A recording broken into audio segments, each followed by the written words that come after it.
வணக்கம் மாணவர்களே. இன்னைக்கு நம்ம என்ன பார்க்க போறோம் அப்படின்னா, நம்ம வந்து கணினி பாதுகாப்பு முறைகள், அதுக்கப்புறம் அது தொடர்பான சட்டங்கள் பத்தி தான் பார்க்க போறோம். இன்னைக்கு வந்து என்ன ஃபர்ஸ்ட்டு நம்ம வந்து என்ன பார்க்குறோம் அப்படின்னா, கணினி பாதுகாப்பு முறைகள்லாம் என்னென்ன இருக்கு? இதான் வந்து முதல் வந்து நம்ம பார்க்க போறோம். அதுக்கு அடுத்து அதன் தொடர்ச்சியா வந்து நம்ம வந்து அதனுடைய சட்டதிட்டங்கள் என்னென்ன இருக்கு? அதனுடைய அமலாக்கம்லாம் என்னென்ன இருக்கு? அப்படின்னு சொல்லி பார்க்க போறோம். முதல்ல வந்து சைபர் பாதுகாப்பு. இது வந்து சைபர் செக்யூரிட்டி அப்படின்னு சொல்லி ஆங்கிலத்துல வந்து சொல்லுவாங்க. சைபர் பாதுகாப்பு நடவடிக்கைகள் என்னென்ன?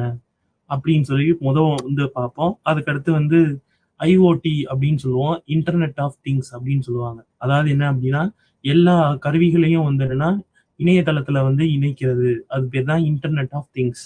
ஸோ இது எதுக்காக பண்றோம்? இது வந்து அத பத்தி நான் வந்து சொல்லியிருக்கிறேன். அதுக்கப்புறம் நெக்ஸ்ட் வந்து இணையதளத்துல வந்து என்னென்னலாம் வந்து தகவல்கள் வந்து நம்ம வந்து குடுத்தோம்னா, பாதிப்புகள் ஏற்படுத்தும். ஸோ இணையதளத்துல வந்து பாதிக்கப்படக்கூடிய தகவல்கள் என்னென்ன? அதை எப்படி வந்து நம்ம வந்து முறைப்படுத்தணும்? எப்படி வந்து நம்ம வந்து பாதுகாக்கணும்? அப்படின்னு சொல்லி பார்ப்போம். அதுக்கப்புறம் வந்து என்னன்னா, சைபர் ஃபோரன்சிக் அப்படின்னு சொல்ற சைபர் தடயவியல் பத்தி பார்ப்போம்.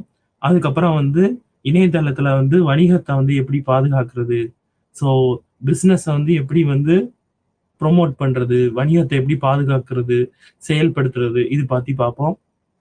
அப்புறம் வந்து பிணைய பரிவர்த்தனைகள வந்து எப்படி பாதுகாக்கிறது? நெட்வொர்க்ல வந்து எப்படி வந்து நம்ம வந்து அ இருக்கிற இத வந்து காப்பாத்துறது அப்படின்னு பார்ப்போம். அதுக்கப்புறம் ஃபைனலா வந்து நம்ம வந்து எப்படி வந்து பாதுகாப்பு நடவடிக்கைகள வந்து அமலாக்கம் பண்றது? ஸோ என்னெல்லாம் பண்ணா நம்ம வந்து பாதுகாப்பா வந்து நம்ம வந்து அ இணையதளத்த வந்து பயன்படுத்த முடியும் அப்படின்னு சொல்லிட்டு பார்க்க போறோம். இதான் வந்து இன்னைக்கு பார்க்கக்கூடிய டாபிக். என்ன பார்க்க போறோம் அப்படின்னா, சைபர் கிரைம் அப்படின்றது என்ன அப்படின்னு.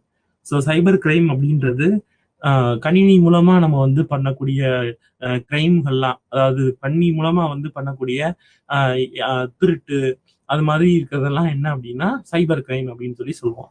இது வந்து மோசடியா கூட இருக்கலாம். இப்ப நம்ம வந்து ஃபார் எக்ஸாம்பிள் நீங்க வந்து சில அம் அ பேங்க் மாதிரியே வந்து புதுசா வந்து இவங்களே ஒரு இணையதளத்த வந்து கொண்டு வந்திருப்பாங்க. அதாவது இப்ப அந்த பேங்க் மாதிரியே தான் இவங்களோட இணையதளமும் இருக்கும். அது மாரி மோசடி கும்பல் இருக்கும். அப்படி இல்லைன்னா வந்து குழந்தைகள வந்து தப்பா வந்து இது பண்றது, பதிவிறக்கம் பண்றது. அதுக்கப்புறம் வந்து மத்தவங்களுடைய சொத்துக்கள், அறிவுசார் சொத்துக்கள வந்து நம்மளுடைய இத மாரி வந்து காமிக்கிறது. அப்புறம் வந்து அடையாளங்கள திருடுறது. என்னுடைய பாஸ்வேர்டுன்னு சொல்லுவோம். அது வந்து திறவுகோல் அப்படின்னு சொல்லி சொல்லுவோம். அத வந்து என்னன்னா, பொது பயன்பாட்டுக்கு கொண்டு வர்றது. அது மாதிரி இருக்கிறது எல்லாமே என்ன அப்படின்னா, சைபர் கிரைம் அப்படின்னு சொல்லி சொல்றோம். அதாவது கணினி மூலமா கணினியிலேயே பண்ணக்கூடிய கிரைம்லாம் என்ன அப்படின்னா, அது வந்து சைபர் கிரைம். இதுதான் வந்து சைபர் கிரைம் உடைய டெஃபினிஷன். இப்ப சைபர் கிரைம் வந்து எப்படி வந்து நம்ம வந்து அ அ செயல்படுத்த முடியாம பண்றது? இல்லன்னா சைபர வந்து எப்படி பாதுகாப்பு பண்றது? அப்படின்னு பார்க்கும்போது, நம்ம வந்து சில பாதுகாப்பு நடைமுறைகள வந்து கொண்டு வரணும். இத வந்து கட்டாயம் பின்பற்றியே ஆகணும் அப்படின்னு சொல்லிட்டு, நம்ம ஒரு தடவ கூட அத வந்து என்னன்னா, நம்ம வந்து தளர்ச்சி பண்ணக்கூடாது. எப்பயுமே வந்து அத பின்பற்றிட்டே இருக்கணும். அப்படி பின்பற்றிட்டே இருந்தோம் அப்படின்னா, இந்த மாதிரி கணினி வந்து பாதுகாப்பு வந்து இருக்கும். அப்ப பாதுகாப்பு நடவடிக்கைகள் வந்து என்னென்ன அப்படின்னு சொல்லி பார்க்கும்போது, வந்து என்ன அப்படின்னா, நம்ம வந்து கடவுச்சொல்கள் வந்து நம்ம பயன்படுத்துறது வந்து, நம்ம வந்து நம்மளுக்குள்ள கடவுச்சொல்ல வந்து வெளிய வந்து வெளியிடாம இருக்கணும். அதாவது கடவுச்சொல்ன்றது பாஸ்வேர்டுன்னு சொல்லி சொல்லுவோம். அத வந்து என்ன பண்ணணும் அப்படின்னா, ரொம்ப பக்குவமா நம்ம வந்து பாதுகாத்து கொண்டு வரணும். அதுக்கப்புறம் வந்து என்னன்னா, நம்ம வந்து உள்நுழைவுகள் இல்லைன்னா வந்து என்னன்னா, சிஸ்டம் வந்து இது பண்றது, இதெல்லாம் வந்து என்னன்னா, நம்ம வந்து அம் புதுப்பித்துக் கொண்டே இருக்கணும். இப்ப நம்ம வந்து ஒரு கணினி இருந்தது அப்படின்னா, அந்த கணினியில இருக்கிற இத ஃபுல்லா நம்ம என்ன பண்ணணும் அப்படின்னா, நம்ம வந்து அதுல இருக்கிற அம் சாஃப்ட்வேர்கள் எல்லாமே என்ன பண்ணணும் அப்படின்னா, புதுப்பித்துக் கொண்டே இருக்கணும். பழைய சாஃப்ட்வேர்கள் இருந்தது அப்படின்னா, அது வந்து அ இப்ப புதுசா வரக்கூடிய இத வந்து அது தடுக்காது. திருட்டுகள வந்து தடுக்க முடியாது. இதுக்கு வந்து சில அத்தியாவசியமான வந்து நடவடிக்கைகள் இருக்கு. அது என்னென்னன்னு சொல்லி பார்த்தோம்னா, நம்ம உறுதியான பாஸ்வேர்ட், அதாவது வலுவான கடவுச்சொற்கள வந்து பயன்படுத்துறது. அதாவது எளிதான ப அ அ கடவுச்சொற்கள் இல்லாம, நம்ம வந்து இப்ப இக்னோ சென்டர் இருக்கு. அதுல வந்து கடவுச்சொல் வந்து இக்னோன்னே வச்சோம் அப்டின்னா, ஈஸியா வந்து கண்டுபிடிச்சுருவாங்க. அதை வந்து எளிதா வந்து கண்டுபிடிச்சிருவாங்க. ஸோ இதை வந்து அவாய்ட் பண்றதுக்கு, இதை வந்து நம்ம இது பண்றதுக்கு என்ன பண்றோம் அப்படின்னா, வலுவான கடவுச்சொற்களை வந்து பயன்படுத்தணும். அப்புறம் 2வது வந்து என்ன அப்படின்னா, நம்ம பாஸ்வேர்டு வந்து ஒவ்வொருக்கும் ஒவ்வொரு இதுக்கும் வந்து என்னன்னா ஒவ்வொரு பாஸ்வேர்டு வந்து வைக்கணும். பொதுவா வந்து எல்லா இதுக்கும் எல்லா அப்ளிகேஷன்களுக்கும் வந்து என்னன்னா ஒரே பாஸ்வேர்டு வச்சோம் அப்படின்னா அதுவும் தவறு. ஸோ அது மாதிரி வந்து பண்ணக்கூடாது. ஸோ அப்போ வந்து என்னன்னா பாஸ்வேர்டுகள் வந்து என்னன்னா, அதாவது கடவுச்சொற்கள் வந்து என்னன்னா வேற வேற இருக்கணும். இப்ப வந்து ஃபார் எக்ஸாம்பிள் நம்ம வந்து இது இருக்கு, நம்மளுடைய ஜிமெயில் வந்து இருக்கு. அதுக்கு வந்து பயன்படுத்தக்கூடிய கடவுச்சொல்ல வந்து நான் வந்து என்னுடைய சிஸ்டம்ல யூஸ் பண்றதுக்கும் நான் வந்து பயன்படுத்தக்கூடாது. ஸோ அது மாதிரி வந்து இருக்கணும். அதுக்கப்புறம் என்னன்னா, நம்ம வந்து கணினி வந்து யார் யார் பயன்படுத்தணும் அப்படின்னு சொல்லிட்டு ஒரு அணுகுலை வந்து கொண்டு வரணும். அதாவது இவங்க தான் பயன்படுத்தணும், இவங்க பயன்படுத்தக்கூடாது அப்படின்னு சொல்லிட்டு நம்ம வந்து ஒரு அணுகலை வந்து கொண்டு வரணும். அதுக்கப்புறம் வந்து என்னன்னா, ஃபயர் வால் அப்படின்னு சொல்லி சொல்லுவோம். இது வந்து என்ன அப்படின்னா, இது வந்து நம்மளோட கணினிக்கு வந்து என்னன்னா ஒரு சுவர் மாதிரி ஆக்ட் பண்ணும். வெளிய போகக்கூடிய டேட்டாக்கள வந்து அது செக் பண்ணும். உள்ளுக்குள்ள வரக்கூடிய டேட்டாக்களையும் செக் பண்ணும். இது மாதிரி செக் பண்ணி உள்ளுக்குள்ள அலோவ் பண்றதுனால, நம்மளுக்கு வந்து என்ன ஆகும் அப்படின்னா, நம்மளுக்கு வந்து கணினி வந்து பாதுகாப்பா இருக்கும். இது போக வந்து சாஃப்ட்வேர்கள் வந்து செக்யூரிட்டி சாஃப்ட்வேர்ன்னு சொல்லுவாங்க. ஆன்டி வைரஸ்ன்னு சொல்லுவாங்க. அது மாதிரி செக்யூரிட்டி சாஃப்ட்வேர் வந்து பயன்படுத்துறது. அதே மாதிரியே வந்து என்னன்னா, நம்மளுடைய நிரல்கள வந்து என்னன்னா புதுப்பித்துக் கொண்டே இருக்கிறது. நிரல்கள்ன்றது புரோகிராம்கள வந்து புதுப்பித்துக் கொண்டே இருக்கிறது. அப்புறம் வந்து என்னன்னா, நம்மளுடைய அ இத வந்து கண்காணிச்சுக்கிட்டே இருக்குது. நம்மளுடைய கணினி வந்து எப்படி வந்து செயல்படுது. ஸோ இப்ப வந்து முந்திக்கு இப்ப வந்து நம்மளுடைய கணினி செயல்பாடு வந்து அதே மாதிரி தான் இருக்கா? இல்ல வந்து குறைந்து விட்டதா? அப்படின்னு சொல்லிட்டு செக் பண்றது. அப்புறம் நெக்ஸ்ட் வந்து என்னன்னா, நம்ம வந்து இது பத்தின விழிப்புணர்வு வந்து ஏற்படுத்தணும். ஸோ இந்த மாரி கடவுச்சொற்கள வந்து வெளியிடக்கூடாது. ஒவ்வொரு இதுக்கும் வந்து வேற வேற கடவுச்சொற்கள் இருக்கணும். அப்புறம் வந்து நிரல்கள வந்து நம்ம புதுப்பித்துக் கொண்டே இருக்கணும். அப்புறம் வந்து யாரு கணினி பயன்படுத்தணும்னு சொல்லிட்டு ஒரு நெறிமுறை வேணும். இது மாரி வந்து நம்ம வந்து சில விழிப்புணர்வுகள வந்து நம்ம எல்லாருக்கும் வந்து ஏற்படுத்தணும். ஸோ இதான் வந்து என்னன்னா, அத்தியாவசியமா நம்ம வந்து பாதுகாப்பு நடவடிக்கைகள் வந்து செயல்படுத்துறதுக்கான விதங்கள்.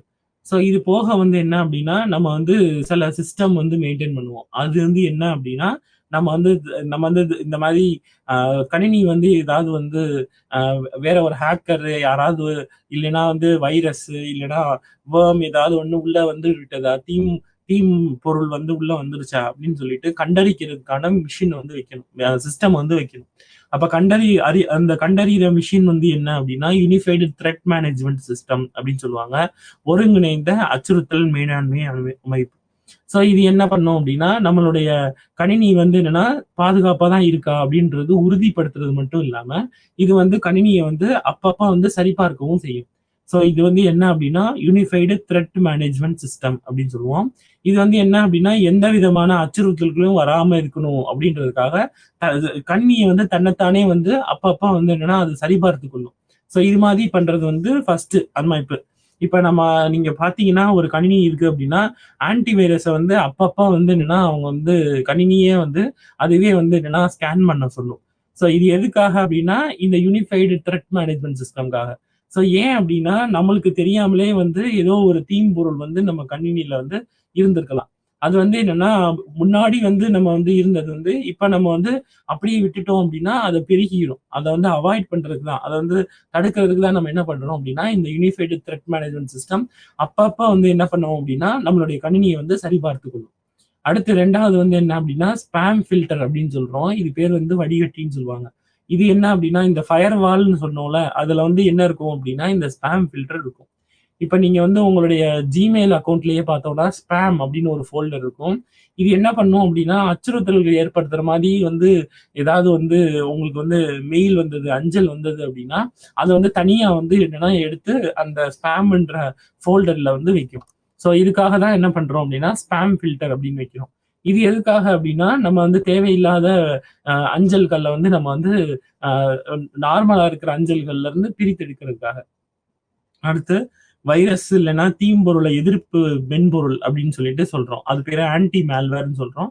இந்த மாதிரி வந்து இருக்கிற சாஃப்ட்வேர் வந்து நம்ம என்ன பண்ணணும்னா, நம்ம கம்ப்யூட்டர்ல வந்து வைக்கணும். நம்மளுடைய கணினியில வந்து வைக்கணும். அப்புறம் நெக்ஸ்ட் வந்து பேட்ச் மேனேஜ்மென்ட் சிஸ்டம் அப்படின்னு சொல்லி சொல்லுவோம். இந்த பேட்ச் மேனேஜ்மென்ட் சிஸ்டம்ன்றது என்ன அப்படின்னா, கணினியோடைய செயல்பாட வந்து என்ன பண்ணும், பெர்ஃபார்மன்ஸ்ன்னு சொல்லுவாங்க. அதாவது நம்ம கணினி வந்து எப்பயுமே ஒரே மாதிரி தான் செயல்படுதா? அதுல தீம்பொருள் இருக்கான்னு கண்டுபிடிக்கிறது வந்து ஆன்டிவைரஸ். அதோடைய செயல்பாடு வந்து குறைந்து விட்டதா? ஸோ ஏன் வந்து சொல்றோம் அப்படின்னா, சில வைரஸ் இல்லைன்னா சில வேர்ம் என்ன பண்ணும் அப்படின்னா, நம்மளுடைய கம்ப்யூட்டருடைய செயல்திறனை வந்து குறைக்கிறதுக்காக வந்து என்னன்னா செயல்படும். அப்ப அதனால என்ன ஆகும் அப்படின்னா, நம்ம கணினி வந்து நம்மளுக்கு தெரியாமலேயே வந்து மிகவும் வந்து என்னன்னா ஸ்லோ டவுன் ஆயிடும். இல்லைன்னா அடிக்கடி வந்து ரீஸ்டார்ட் ஆகும். ஸோ இது மாதிரி வந்து நம்மளுக்கு கணினி வந்துச்சு அப்படின்னா, நம்மளுக்கு வந்து என்ன ஆகும்னா, அதுல வந்து ஏதோ ஒரு தீம்பொருள் இருக்கலாம் அப்படின்னு சொல்லி அர்த்தம். ஸோ இது வந்து இந்த பேட்ச் மேனேஜ்மென்ட் சிஸ்டம் மூலமா நம்ம என்ன பண்றோம் அப்படின்னா, இந்த மாதிரி கணினியில இருந்து அந்த தீம்பொருளெல்லாம் வந்து அகற்றுறதுக்கு உதவுது. அதே மாதிரி 2 ஃபேக்டர் ஆத்தென்டிகேஷன் அப்படின்னு சொல்லுவாங்க. இது என்ன அப்படின்னா, 2 காரணி அங்கீகாரம் அப்படின்னு சொல்லி சொல்றோம். அதாவது என்னன்னா, வெறும் கடவுச்சொற்கள் மட்டும் இல்லாம, நம்மளுடைய மொபைல் ஃபோனுக்கும் ஓடிபி ஒன் டைம் பாஸ்வேர்டுன்னு சொல்லி சொல்லுவாங்க. அதையும் அனுப்புறது. ஸோ அப்ப என்னன்னா, உங்களுக்கு வந்து ஒரு இதுக்குள்ள போகணும் அப்படின்னா, ஒரு அ Gmail ஓப்பன் பண்ணணும் அப்படின்னா, நீங்க இந்த மாரி 2 காரணி அங்கீகாரம் வந்து குடுக்கணும். ஒண்ணு வந்து என்ன அப்படின்னா, நம்மளுடைய கடவுச்சொல். நம்ம எப்பயும் யூஸ் பண்ணக்கூடிய கடவுச்சொல். 2வது வந்து என்ன அப்படின்னா, நம்ம மொபைல்ல வந்து நம்ம குடுக்கக்கூடிய ஒன் டைம் பாஸ்வேர்ட். அதுவும் ஒரு கடவுச்சொல். ஸோ அப்ப இந்த மாதிரி 2 கடவுச்சொல் இருக்கும்போது வந்து என்னன்னா, இப்ப நம்ம மொபைல் யார்ட்ட இருக்கோ அவங்கட்ட தான் அந்த ஒன் டைம் பாஸ்வேர்ட் வரும். ஸோ அதனால என்ன ஆகும் அப்படின்னா, நம்ம வேற ஒரு காரணி வந்து என்னன்னா, நம்மளுடைய அ Gmail அக்கவுண்ட்ட ஓப்பன் செய்ய அ முடிந்தால் அதாவது இது பண்ணாலோ, அது வந்து என்னன்னா தடுத்துடும். ஸோ இதுக்கு தான் வந்து என்னன்னா 2 காரணி அங்கீகாரம் அப்படின்னு சொல்லி சொல்றோம். அப்புறம் வந்து என்னன்னா, குறியாக்கம் அப்படின்னு சொல்லி சொல்லுவோம். டிவைஸ் என்கிரிப்ஷன் அப்படின்னு சொல்றோம். அது என்ன அப்படின்னா, நம்மளுடைய டேட்டாவ வந்து என்னன்னா, நம்ம சாதாரண டேட்டாவாவே நம்ம அனுப்ப மாட்டோம். அத வந்து என்ன பண்ணுவோம் அப்படின்னா, அத வந்து குறியாக்கம் செய்வோம். அத வந்து என்னன்னா, வேற ஒரு இப்போ ஒவ்வொரு வார்த்தைக்கும் வந்து என்னன்னா, ஒவ்வொரு வார்த்தை, ஒவ்வொரு லெட்டருக்கும் என்ன பண்ணுவோம் அப்படின்னா, அதோடைய குறிய வந்து நம்ம வந்து போடுவோம். சப்ஸ்டிடியூட் பண்ணுவோம். அந்த குறி தான் வந்து என்னன்னா, அ டேட்டாவ சென்ட் ஆகும். அதுக்கப்புறம் திருப்பி மறு குறியாக்கம் பண்ணும்போது, அது என்னன்னா, நார்மலா இருக்கிற எழுத்து வடிவங்களா வந்து வந்துரும். ஸோ இதுக்கு பேர் என்ன அப்படின்னா, டிவைஸ் என்கிரிப்ஷன் சொல்றோம். இத வந்து சாதன குறியாக்கம் அப்படின்னு சொல்லி சொல்லுவோம். இத வந்து செய்யணும். ஸோ அடுத்து நெக்ஸ்ட் என்னன்னா, நம்ம டிவைஸோடைய டேட்டாவ எல்லாமே என்னன்னா, ஒரு பிரதி எடுத்து வைக்கணும். அதாவது காப்பு பிரதின்னு சொல்லுவோம். இது எதுக்காக அப்படின்னா, நம்மளுக்கு தேவையான டேட்டாக்கள் எல்லாமே என்னன்னா, காப்பு பிரதி எடுத்து வைக்கும்போது, நம்மளுக்கு வந்து இப்ப ஒரிஜினல் டேட்டா அப்படின்னு சொல்லப்படுகின்ற டேட்டா வந்து ஏதோ ஒரு கரப்ட் ஆனாலோ, இந்த காப்பு பிரதி வந்து என்ன பண்ணும் அப்படின்னா, அது வந்து அ அ சீர் செஞ்சு விடும். அதுக்காக நம்ம வந்து என்ன பண்ணணும்னா, ஒரு பேக்கப் வந்து எடுத்து வைக்கணும். அப்புறம் கன்டென்ட் ஃபில்டரிங் அப்படின்னு சொல்லி சொல்லுவாங்க. இது என்ன அப்படின்னா, வடிகட்டுதல். இதுவும் வந்து ஒரு வடிகட்டுதல் மெக்கானிசம். நம்ம ஏற்கனவே பார்த்த மாரி ஸ்பாம் ஃபில்டர் மாரி, இது கன்டென்ட்ட வந்து என்ன பண்ணும் அப்படின்னா வடிகட்டும். இது மாரி வந்து பண்ணணும். அப்புறம் வந்து என்னன்னா, இந்த மாரி ஏதோ ஒரு தப்பிதம் ஆயிடுச்சு. நம்ம கணினியில வந்து ஏதோ ஒரு செயல்திறன் குறைந்து விட்டதோ, இல்லன்னா வந்து ஏதோ தீம்பொருள் இருந்ததோ, இது மாரி கண்டறிஞ்சுட்டோம் அப்படின்னா, அத வந்து எப்படி வந்து நம்ம வந்து தடுக்கணும்? அதோடைய செயல்திறன தடுக்கிறது எப்படி?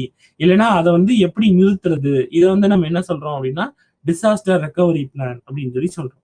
ஸோ இததான் வந்து நம்ம என்ன பண்ணணும் அப்படின்னா, சைபர் பாதுகாப்பு நடவடிக்கைகளா நம்ம வந்து ஃபாலோ பண்ணணும். ஸோ அப்ப என்னென்ன பண்ணணும் அப்படின்னா, நம்ம வந்து யூனிஃபைடு த்ரெட் மேனேஜ்மென்ட் சிஸ்டம் அப்படின்ற ஒருங்கிணைந்த அச்சுறுத்தல் மேலாண்மை அமைப்ப வந்து நம்ம வந்து கொண்டு வரணும். அடுத்து 2வது வந்து என்னன்னா, ஸ்பாம் ஃபில்டரிங்ன்னு சொல்லிட்டு இருக்கக்கூடிய வடிகட்டுதல் ஃபயர்வால் மாதிரி வடிகட்டுதல் பிரின்சிபல் வந்து கொண்டு வரணும். அதுக்கப்புறம் ஆன்டிவைரஸ் அதே மாதிரி சாஃப்ட்வேர் இதெல்லாம் வந்து என்னன்னா புதுப்பித்துக் கொண்டே இருக்கணும். அடுத்து 2வது வந்து பேட்ச் மேனேஜ்மென்ட் சிஸ்டம் வந்து கொண்டு வரணும். 2 காரணி அ அடுக்கு வந்து அதிக அங்கீகாரம் வந்து குடுக்கணும். அப்புறம் வந்து சாதன குறியாக்கம் வந்து குடுக்கணும். அதுக்கப்புறம் வந்து பிரதி எடுத்து வைக்கணும். காப்பு பிரதி வந்து எடுத்து வைக்கணும். அதுக்கப்புறம் வந்து கன்டென்ட் ஃபில்டரிங் அப்படின்னு சொல்லி வடிகட்டுதல் முறைய வந்து பயன்படுத்தணும். அப்புறம் வந்து என்னன்னா, பேரிடர் மீட்பு திட்டம் வந்து நம்ம வந்து ஒரு வரையறுத்து வச்சிருக்கோம். இதான் என்ன அப்படின்னா, அத்தியாவசிய சைபர் பாதுகாப்பு நடவடிக்கைகள். ஸோ இதன் தொடர்ச்சியா நம்ம என்ன பார்க்க போறோம் அப்படின்னா, ஐஓடி மற்றும் அதன் தாக்கம். ஐஓடி அப்படின்றது என்ன அப்படின்னா, இப்ப நான் வந்து இருக்கேன். என்னுடைய மொபைல் வந்து இருக்கு. என்னோட கைபேசி இருக்கு. என்னோட கைபேசி மூலமா வீட்ல இருக்கிற ஏதாவது ஒரு எலக்ட்ரானிக் சாதனத்த வந்து நான் வந்து இங்கருந்தே அக்சஸ் பண்ண முடிஞ்சது அப்படின்னா, அது பேரு வந்து ஐஓடின்னு அர்த்தம். அதாவது வீட்ல இருக்கிற சாதனத்த இன்டர்நெட்ல கனெக்ட் பண்ணிருவேன். என்னுடைய கைபேசி வந்து இன்டர்நெட்ல இருக்கும். அப்ப இன்டர்நெட் மூலமா வந்து நான் வந்து வீட்ல இருக்கிற ஏதோ ஒரு சாதனத்த வந்து நான் வந்து செயல்படுத்த முடியும். ஸோ இதுக்கு பேர் என்ன அப்படின்னா, இன்டர்நெட் ஆஃப் திங்ஸ் அப்படின்னு சொல்லி சொல்லுவோம். இது வந்து என்னன்னா ஒரு வளர்ச்சியின் அறிகுறி தான். ஆனா இதுல வந்து ஒரு சில தாக்கங்கள் வந்து இருக்கு. சில பிரச்சனைகள் வந்து இருக்கு. அது என்ன அப்படின்னா, நம்ம வந்து இப்ப நான் வந்து இங்கருந்து நான் வந்து என்னோட வீட்ல இருக்கிற ஒரு இத வந்து அக்சஸ் பண்றேன். எலக்ட்ரானிக் சாதனத்த வந்து அக்சஸ் பண்றேன். இது வந்து வேற யாருக்காவது தெரிஞ்சது அப்படின்னா, அவங்களும் அத அக்சஸ் பண்ணிருவாங்க. அதுதான் வந்து என்ன அப்படின்னா, இதுல இருக்கிற பிரச்சனைகள். அப்ப இது மாதிரி தான் நம்மளுடைய டேட்டாவும். நான் என்னுடைய கம்ப்யூட்டர் வந்து இன்டர்நெட்ல கனெக்ட் பண்றேன். நான் இங்க இருந்தே என் கம்ப்யூட்டர்ல இருக்கிற ஏதோ ஒரு தகவல வந்து எடுக்கிறேன். இப்ப இது மாதிரியே வந்து வேற யாரும் இந்த தகவல இல்லன்னா தரவு வந்து எடுத்துட்டாங்க அப்படின்னா, இதுக்கு பேர் வந்து தரவு திருட்டு அப்படின்னு சொல்லுவோம். இது வந்து IoTனால ஏற்படக்கூடிய சான்ஸ் வந்து அதிகம். ஓகே. இத வந்து நம்ம என்ன பண்ணணும் அப்படின்னா, இத வந்து தடுக்கணும். இது வந்து என்னன்னா IoTனால வரக்கூடிய பிரச்சனைகள்ல மிகப்பெரிய ஒன்று. அதாவது IoTனால சைபர் செக்யூரிட்டி வந்து வர காரணமா இருக்கும். அப்ப அதுக்கு என்ன பண்ணணும் அப்படின்னா, சில நடவடிக்கைகள் வந்து மேற்கொள்ளணும். அப்ப நம்ம ஏற்கனவே பார்த்தோம்ல, அந்த மாதிரி நடவடிக்கைகளை மேற்கொண்டோம் அப்படின்னா, நம்ம வந்து இந்த தகவல் திருட்ட வந்து குறைக்க முடியும். இல்லைன்னா கட்டுப்படுத்த முடியும். இப்ப இணையதளத்த வந்து பாதிக்கப்படக்கூடிய தகவல்கள் என்னென்ன அப்படின்னு பார்க்கிறோம் அப்படின்னா, அதுல வந்து என்னன்னா, மிகப்பெரிய ஆபத்தா இருக்கிறது வந்து என்ன அப்படின்னா, நம்ம வந்து தகவல் திருட்டு வந்து இருக்குன்னு சொல்றோம்ல, அத வந்து எப்படி வந்து நம்ம வந்து குறைக்கிறது? இல்லன்னா அது இல்லாம வந்து எப்படி பண்றது? இப்ப நான் வந்து ஒரு கணினிய வந்து நான் வந்து பாதுகாக்கணும் அப்படின்னா, அப்ப என்ன வந்து நான் வந்து மேற்கொள்ளணும்? என்னென்னலாம் வந்து மேற்கொள்ளணும்? அதுபடி பார்க்கும்போது, இப்ப நம்ம வந்து இங்க குடுத்திருக்கிறது தான் வந்து என்ன அப்படின்னா, நம்ம வந்து மெ இணையதளத்துல வந்து பாதிக்கப்படக்கூடிய தகவல்கள். மேக்ஸிமம் மிகவா வந்து என்னன்னா, நம்மளுடைய இணையதளத்துல வந்து தகவல் தான் வந்து என்னன்னா திருடப்படுது. தகவல் திருட்டு தான் வந்து மிக மிக வந்து அதிகமா இருக்கு. இந்த தகவல் திருட்டு எப்படி மேற்கொள்றாங்க அப்படின்றது தான் இது. என்ன அப்படின்னா, நம்ம வந்து ஃபோல்டர்களில் நம்மளுடைய ஃபைல்லயோ நம்ம வந்து நம்மளுடைய தகவல வந்து வச்சிருப்போம். இப்ப வந்து என்னன்னா, இந்த மாரி வந்து ஹேக்கர் அப்படின்னு சொல்லுவாங்க. ஹேக்கர். இவங்க வந்து என்ன பண்ண போறாங்க அப்படின்னா, இவங்க தீம்பொருள் வந்து கிரியேட் பண்ணியிருப்பாங்க. இவங்க வந்து இவங்களுடைய தீம்பொருள் மூலமா என்ன பண்ணுவாங்க அப்படின்னா, இணையதளம் மூலமா நம்மளுடைய தகவல வந்து திருடுவாங்க. இப்ப இந்த தகவல திருடுறனாலயோ, இல்லைன்னா வந்து நம்மளுக்குன்னு இருக்கக்கூடிய ஏதோ ஒரு காப்புரிமை பெற்றத, இல்லைன்னா வந்து நம்மளுடையத வந்து அவங்க எடுக்கிறனால என்ன ஆயிடும் அப்படின்னா, இது வந்து அவங்களுக்கு வந்து என்னன்னா சாதகமா போயிடும். அப்ப வந்து என்னன்னா நம்மளுடையது வந்து எல்லாருக்கும் தெரிந்த தகவலா வந்து போயிடும். இத வந்து என்னன்னா ஒரு பெரிய லெவல் வந்து டிஜிட்டல் திருட்டு அப்படின்னு சொல்றோம். இப்ப இத வந்து என்ன பண்ணணும் அப்படின்னா, நம்ம வந்து தடுக்கிறதுக்கு வந்து சில மேற்கோள்கள வந்து இது பண்ணணும். நம்ம ஏற்கனவே பார்த்த வழிகாட்டுதலையும் நம்ம வந்து பயன்படுத்தணும்.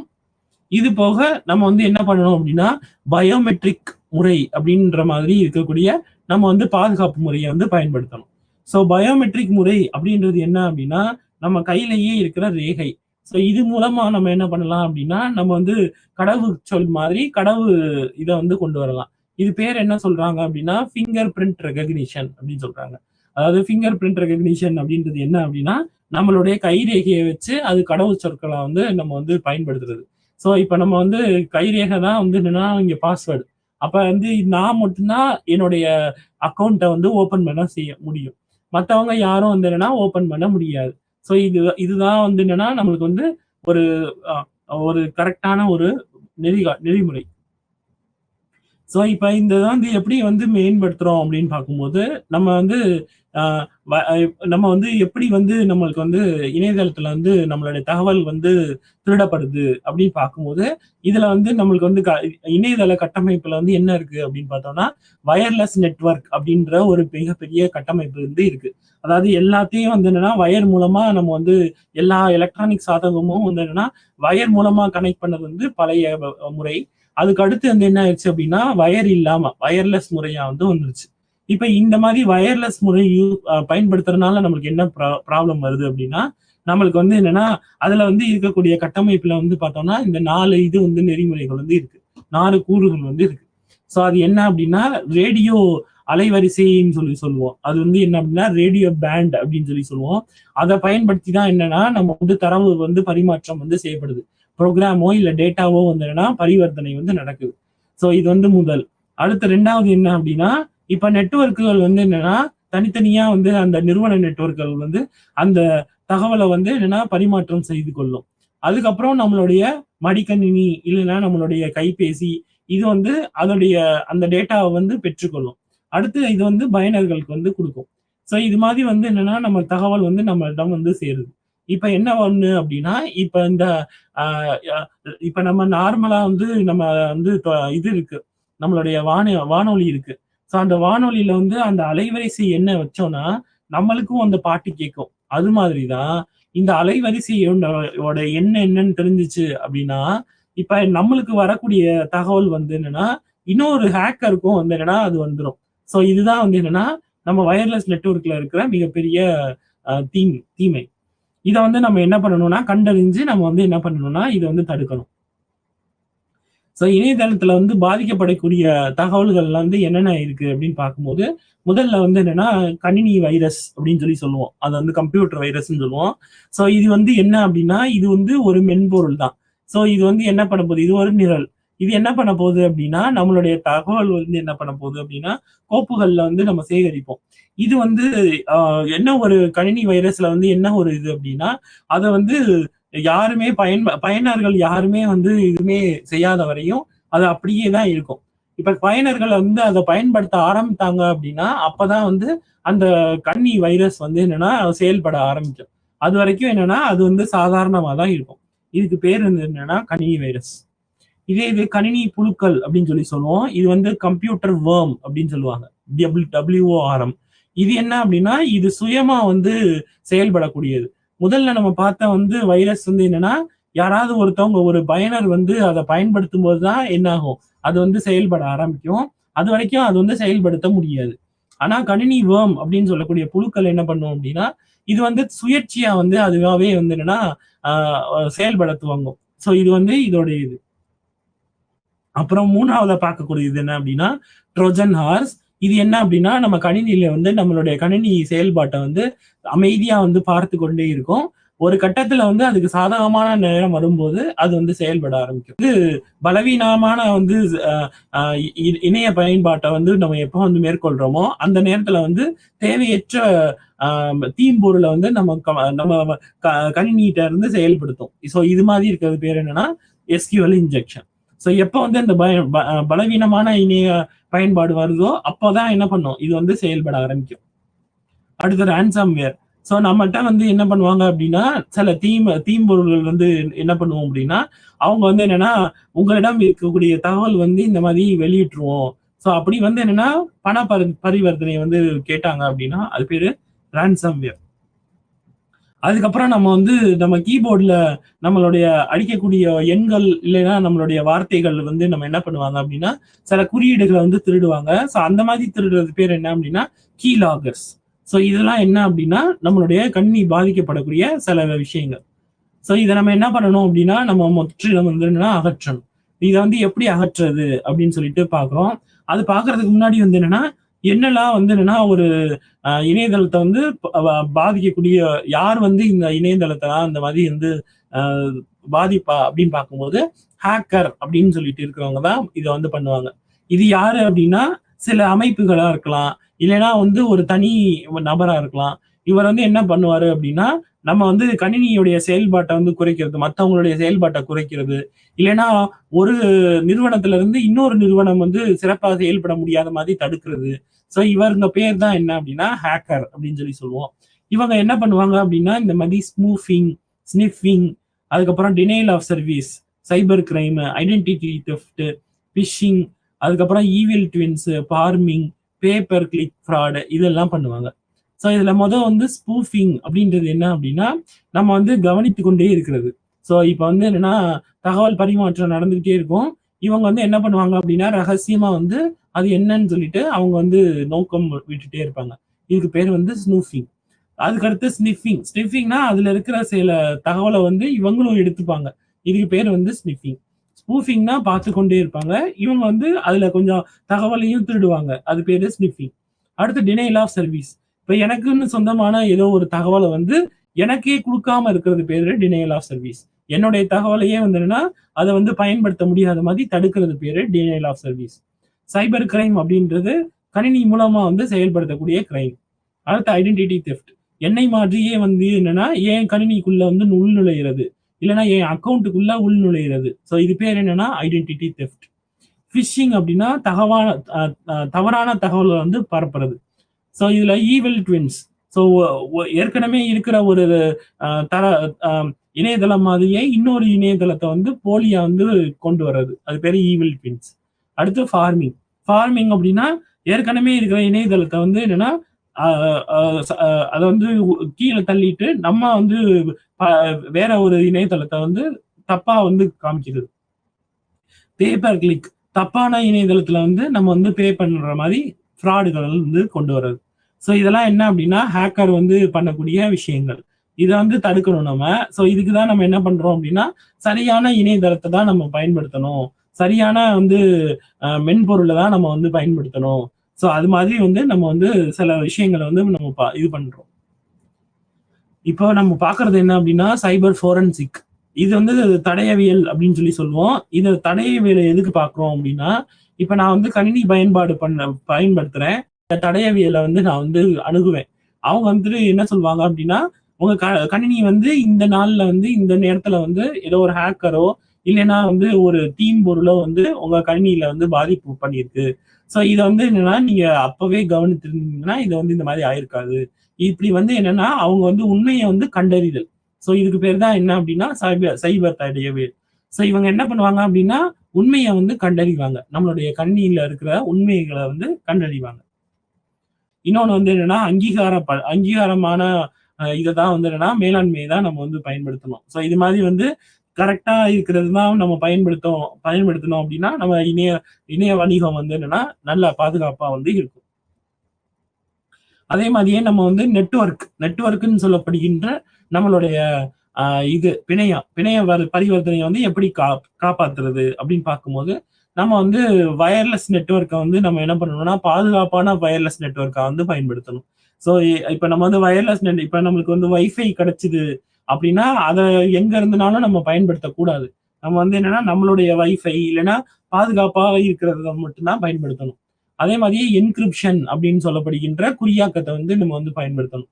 ஸோ குறியாக்கம் அப்படின்றது என்ன அப்படின்னா நம்மளுடைய ஒவ்வொரு மொழி வார்த்தைகளுக்கும் என்னன்னா அதுக்கு வந்து என்னன்னா வேற ஒரு இதை வந்து கொடுத்துருப்பாங்க. ஸோ வேற ஒரு குறியீடை வந்து கொடுப்பாங்க. ஸோ அப்ப வந்து வந்து யார் வந்து தேர்ந்தெடுப்பா அப்படின்னா பயனர் வந்து தேர்ந்தெடுப்பார்.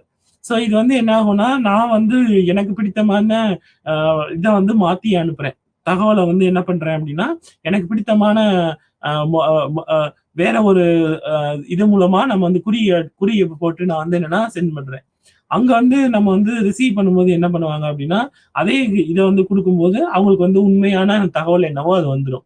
இது வந்து ஊடால இருக்கிற வேற யாருக்கும் வந்து என்னன்னா இதுக்கு நடுவுல இருக்கிற வேற யாரும் வந்து என்னன்னா இதை வந்து அது வந்து என்னன்னா கரெக்டா வந்து அறிந்து கொள்ள முடியாது. ஸோ இதுக்கு பேர் என்னன்னா குறியாக்கம்னு சொல்லுவோம். அதுக்கப்புறம் செக்யூர் சாக்கெட் லேயர் அப்படின்னு சொல்லி சொல்லுவோம். ஸோ இது வந்து என்னன்னா நம்மளுடைய நெட்வொர்க்ல இருக்கக்கூடிய ஒரு லேயர். ஸோ இதை வந்து பயன்படுத்தணும். அது மூலமா நம்ம வந்து என்னன்னா நம்ம வந்து கம்ப்யூட்டர் நெட்வொர்க் வந்து பிணைய பரிவர்த்தனையை வந்து பாதுகாக்க முடியும். அப்புறம் என்ன அப்படின்னா ஹைப்பர் டெக்ஸ்ட் டிரான்ஸ்ஃபர் புரோட்டோகால், அதாவது செக்யூர்டு ஹைப்பர் டெக்ஸ்ட் டிரான்ஸ்ஃபர் புரோட்டோகால்னு இருக்கும், HTTPSன்னு சொல்லுவாங்க. அதை வந்து பயன்படுத்தணும். HTTPன்றது என்னன்னா அது வந்து என்னன்னா ஹைப்பர் டெக்ஸ்ட் டிரான்ஸ்ஃபர் புரோட்டோகால் மட்டும்தான். இதே HTTPSன்றது hyper text transfer protocol secured, அதை வந்து பயன்படுத்தணும். அதுக்கப்புறம் சமச்சீர் விசை குறியாக்கம் அப்படின்னு சொல்லி சொல்றது வந்து சிமெட்ரிக் ரீ என்கிரிப்ஷன். நம்ம ஏற்கனவே பார்த்தோம் குறியாக்கம் வந்து பயன்படுத்தணும்னு சொல்லி. அடுத்து வந்து பப்ளிக் கீ என்கிரிப்ஷன்றது என்னன்னா பொது விசை குறியாக்கம் சொல்லுவோம், அதையும் பயன்படுத்தணும். அதே மாதிரி டிஜிட்டல் சான்றிதழ் அப்படின்னு சொல்லி ஒண்ணு இருக்கும். இது என்ன அப்படின்னா இப்போ வந்து ஒரு சான்றிதழ் வந்து என்ன பண்ணுவாங்க அப்படின்னா அதுக்குன்னு அதிகாரி இருப்பாங்க. அவங்க என்ன பண்ணுவாங்க அப்படின்னா அந்த சான்றிதழை வந்து வழங்குவாங்க. அந்த வழங்கப்பட்ட சான்றிதழ் இருந்தது அப்படின்னா அந்த தகவல் வந்து நம்ம வந்து அங்கீகாரம் பெற்ற தகவல், அதை நம்ம என்ன பண்ணலாம்னா அப்படியே வந்து உபயோகிக்கலாம். இல்ல அது வந்து டிஜிட்டல் சான்றிதழ் பெறாம இருந்தது அப்படின்னா அதை வந்து உபயோகப்படுத்த முடியாது. ஸோ இது மாதிரி நம்ம என்ன பண்ணலாம் அப்படின்னா இணையதள பரிவர்த்தனையை வந்து பாதுகாக்கலாம். இது போக வந்து வேற என்ன பண்ணலாம் அப்படின்னா பிளாக் செயின் அப்படின்னு சொல்லிட்டு ஒரு பரிவர்த்தனை முறை இருக்கு. அந்த முறை மூலமா நம்ம பயன்படுத்தணும் அப்படின்னா நம்ம வந்து தகவல் வந்து உறுதியாகவும் இருக்கும். அதே மாதிரியே வந்து என்னன்னா வேற யாரும் வந்து அந்த தகவலை வந்து பயன்படுத்தவும் முடியாது. அப்புறம் வந்து ஃபால்ட் டாலரன்ட் சிஸ்டம் அப்படின்னு சொல்லி சொல்லுவோம். தவறுகளை வந்து தாங்கும் கணினி அப்படின்னு சொல்லி சொல்லுவோம். அதாவது வேற ஹேக்கர் யாரும் உள்நுழைந்தாலும் அந்த கணினி வந்து என்ன பண்ணணும் அப்படின்னா அந்த உள்நுழைகிறவங்களை வந்து உள்ள விடாம அது வந்து தடுக்கணும். அந்த மாதிரி வந்து தவறுகளை வந்து தாங்கக்கூடிய கணினியா வந்து இருக்கணும். அடுத்தது வந்து என்னன்னா அஹ், கணினியுடைய சூழல் வந்து பாதுகாப்பான சூழல்ல இருக்கணும். அதே மாதிரி என்னன்னா நம்ம வந்து பாக்கெட் வந்து யூஸ் பண்ணுவோம். டேட்டா பாக்கெட் அப்படின்னு சொல்லி சொல்லுவோம். அது என்ன அப்படின்னா நம்ம வந்து அஹ், அஹ், இணையதளத்துல வந்து அனுப்பக்கூடிய தகவல் வந்து எப்படி இருக்கு அனுப்புவோம் அப்படின்னா வெறும் டேட்டா பாக்கெட்டா வந்து அனுப்புவோம். அந்த பாக்கெட் வந்து என்ன அப்படின்னா ஆழமான பாக்கெட்டா இருக்கணும். ஆழமான பாக்கெட் அப்படின்றது என்ன அப்படின்னா அது வந்து பாதுகாப்பா இருக்கிற மாதிரி நிறைய அஹ், இது மூலமா என்க்ளோஸ் பண்ணி என்கேப்சுலேட் பண்ணி இருக்கணும். அது பேரு ஆழமான பாக்கெட்னு சொல்லுவோம். என்கேப்சுலேட்டட் அப்படின்னு சொல்லி சொல்லுவோம். அது மாதிரி வந்து அனுப்பணும். அது வந்து என்னன்னா நம்மளுக்கு வந்து பாதுகாப்பை வந்து தரும். அதே மாதிரியே என்னன்னா அவுட் சோர்சிங் வந்து பாதுகாப்பான அவுட் சோர்சிங் வந்து பண்ணணும்.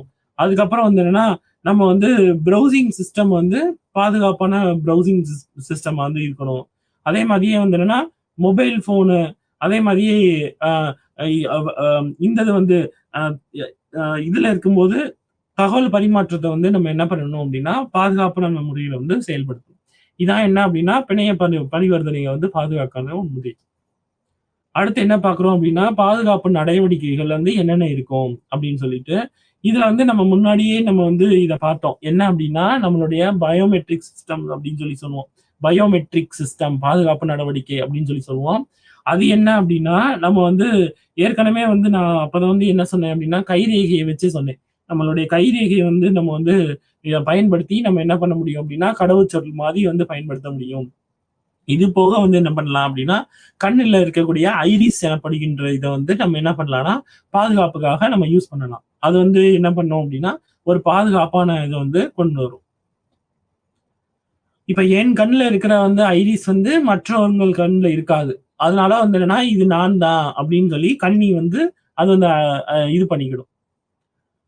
இப்ப இந்த பயோமெட்ரிக் அல்லாத பாதுகாப்பு நடவடிக்கைகளை இருக்கு அப்படின்னா அப்ப வந்து எப்படி வந்து இதை வந்து ஃபாலோ பண்றது அப்படின்னு பார்க்கும்போது ஸோ நம்மளுக்கு வந்து என்ன பண்ணுவோம் அப்படின்னா சில ஊடுருவல் வந்து கண்டுபிடிக்கிற மாதிரி இருக்கிற அமைப்புகளை வந்து நம்ம வச்சிருக்கணும். அதாவது நான் ஏற்கனவே சொன்ன மாதிரி நம்ம வந்து ஆன்டி வைரஸ் அப்படின்னு சொல்லி சொல்லுவோம். அதை வந்து வச்சிருக்கணும். ஃபயர் வால் வச்சிருக்கணும். அதே மாதிரியே வந்து ஆன்டி வைரஸ் வச்சிருக்கணும். அது அந்த ஃபயர் வால்ன்றது என்னன்னா தடுப்பு சுவர்னு சொல்லுவோம். அதுக்கப்புறம் வந்து இந்த இன்ட்ரூஷன் டிடெக்ஷன் சிஸ்டம் அப்படின்னு சொல்லுவாங்க. இன்ட்ரூஷன் டிடெக்ஷன் சிஸ்டம்ன்றது ஊடுருவல வந்து கண்டுபிடிக்கிற அமைப்பு. இதுதான் எங்க இருக்கும் அப்படின்னா ஃபால்ட் டாலரன்ஸ் சிஸ்டம்ல வந்து இருக்கும். அதே மாதிரியே என்னன்னா ஒருங்கிணைந்த அச்சுறுத்தல் மேலாண்மை அமைப்புகள் இதை நம்ம முன்னாடியே பார்த்தோம். அதுவும் வந்து இருக்கணும். ஸோ இப்போ இது போக வந்து என்ன அப்படின்னா நம்ம வந்து பிசிக்கல் செக்யூரிட்டி எப்படி கொடுக்கறது, நம்ம ஒரு கணினி இருக்கு அதுக்கு வந்து எப்படி வந்து பிசிக்கலா செக்யூரிட்டி கொடுக்கறது. ஸோ பிசிக்கலா அப்படின்றது என்ன அப்படின்னா இப்ப நம்ம வந்து கணினி வந்து நம்ம வந்து தரவு வந்து என்னன்னா அதெல்லாம் பாதுகாத்துடலாம். அதே மாதிரியே டேட்டா சென்ட் பண்ணும்போதும் ரிசீவ் பண்ணும்போதும் பாதுகாத்துடலாம். ஆனா கணினியை வந்து எப்படி வந்து பாதுகாக்கிறது, அது வந்து எப்படி பண்றது அப்படின்னா அதுக்காக வந்து சைபர் பிசிக்கல் செக்யூரிட்டி சிஸ்டம். இப்ப யாராவது ஒருத்தவங்க வந்து செக்யூரிட்டி மாதிரி போலீஸ்மேனோ இல்லைன்னா வந்து செக்யூரிட்டி கார்டு மாதிரி போடுறதுதான் பிசிக்கல் செக்யூரிட்டி சிஸ்டம். அப்படி இல்லைன்னா சர்வேலன்ஸ் கேமரா மூலமா வந்து என்னன்னா சர்வேலன்ஸ் கொடுக்கலாம். அது இரண்டாவது முறை. அப்படி என்ன அப்படின்னா கம்யூனிகேஷன் பிளாட்ஃபார்ம்ல வந்து அதோடைய தகவல் வந்து கொடுக்கலாம். அதே மாதிரி சென்சார் அண்ட் அலாரம். ஸோ இதெல்லாம் வந்து அருகில் வச்சோம் அப்படின்னா அது வந்து கண்டுபிடிக்கலாம். அதே மாதிரி நம்ம வந்து தகவல் பரிமாற்றம் பண்ணும்போது எப்போ வந்து பிரச்சனை வருதோ அப்போ வந்து அலாரம் அடிக்கிறது. அது பேரு டியூரெக்ஸ் அலாரம், டியூரஸ். ஸோ இது வந்து என்ன ஆகும் அப்படின்னா எப்போ வந்து பிரச்சனைகள் வருமோ அப்போ வந்து என்ன பண்ணுவோம்னா இது ட்ரிகர் பண்ணி விட்டுரும். அடுத்த நெக்ஸ்ட் வந்து என்னன்னா ரோபோஸ் வந்து வைக்கலாம், லைட்டிங் வந்து வைக்கலாம், இல்லைன்னா ஃபாகிங் அண்ட் பெப்பர் ஸ்ப்ரே வந்து வைக்கலாம். இது மூலமா நம்ம என்ன பண்ணலாம் அப்படின்னா நம்ம வந்து பிசிக்கலா வந்து கம்ப்யூட்டர் பிசிக்கல் செக்யூரிட்டி வந்து கொடுக்கலாம். அடுத்த நெக்ஸ்ட் வந்து என்னன்னா நம்ம வந்து இது வந்து பிசிக்கல் செக்யூரிட்டி. இப்ப நம்ம பார்க்க போறது என்ன அப்படின்னா மேலும் வந்து பிசிக்கல் செக்யூரிட்டி கொடுக்கக்கூடிய முறைகள். அது என்ன அப்படின்னா நுழைவு கட்டுப்பாட்டு வந்து இருக்கிற மாதிரி இருக்கிற லாக்ஸ் அப்படின்னு சொல்லி சொல்லுவோம்.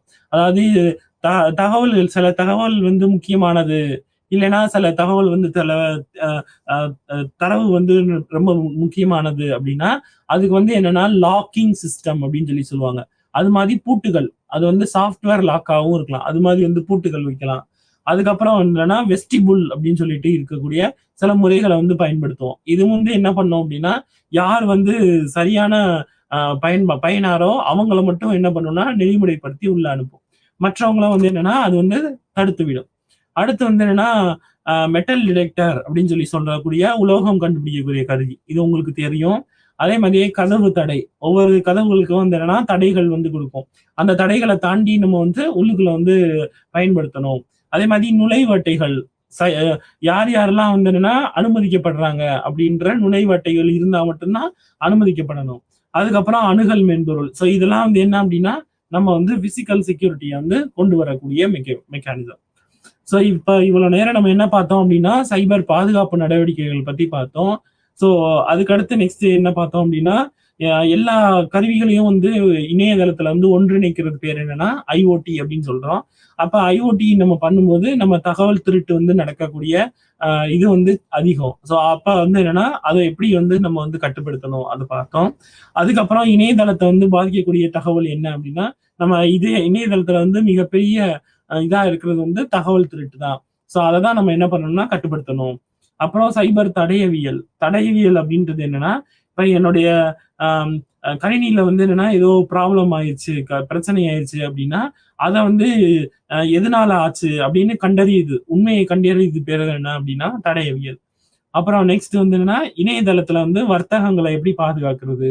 அப்ப வந்து பாதுகாப்பு நெறிமுறைகள வந்து நம்ம வந்து அ அ தொடர்ச்சியா வந்து பயன்படுத்தணும் அப்படின்னா, அது வந்து பாதுகாப்பா வந்து இருக்கும்.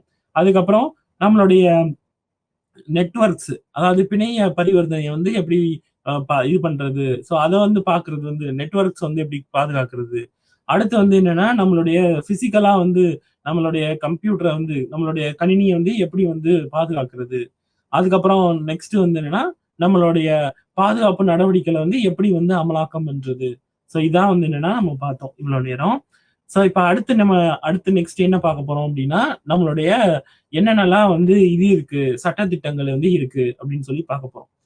நம்மளுடைய இதுக்கு வந்து என்னென்னலாம் சட்டதிட்டங்கள் வந்து இப்ப இருக்கு. நம்மளுடைய கணினி பாதுகாப்பு துறையில வந்து என்னென்னலாம் சட்டதிட்டங்கள் இருக்கு அப்டின்னு சொல்லிட்டு பார்க்க போறோம். இதுல பார்க்கக்கூடியது என்ன அப்டின்னா, மொத எப்ப வந்து சட்டம் உருவாச்சு? அதுக்கப்புறம் சட்டத்துல வந்து வந்த திருத்தங்கள் என்ன? அதுக்கப்புறம் இதுல வந்து டிஜிட்டல் கையொப்பம் அப்படின்னு சொல்லி சொல்லப்படுகின்ற டிஜிட்டல் சிக்னேச்சர் அப்படின்னு சொல்லுவாங்க அது. அப்புறம் என்கிரிப்ஷன்னா என்ன? இது வந்து நம்ம பார்ப்போம்.